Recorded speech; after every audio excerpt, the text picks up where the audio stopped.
तुम्हें ये डाउट क्यों आया है मुझे बिल्कुल समझ नहीं आ रहा है करके। ठीक है, अगर इस सवाल में डाउट आ रहा है तो ये बात याद रख कि प्रैक्टिस अभी उतनी अच्छे से नहीं हुई है। ठीक है, थोड़ी और तुझे कमांड कैसा स्टैब्लिश करनी पड़ेगी, बराबर।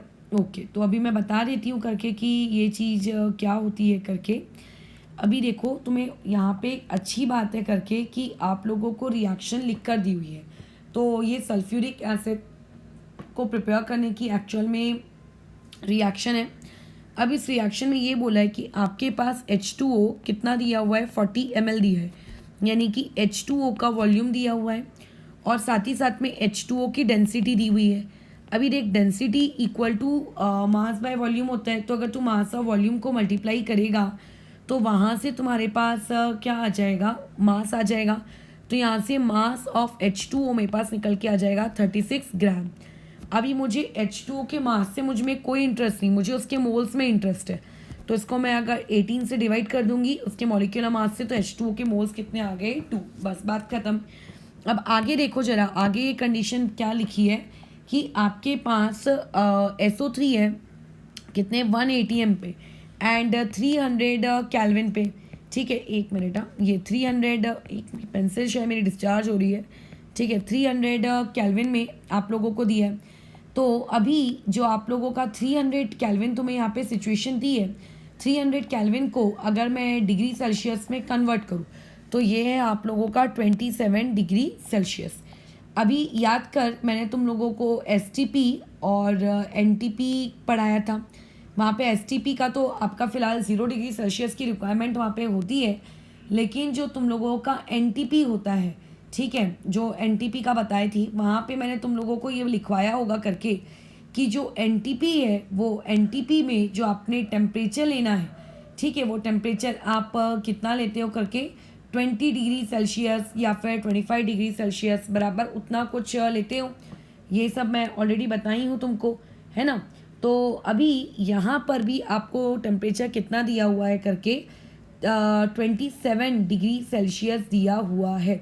तो अभी क्योंकि 24 डिग्री सेल्सियस, कितना 27 डिग्री सेल्सियस है, तो अब इसको कैसे करेंगे, क्या इसको STP के कंसेप्ट से करेंगे क्या।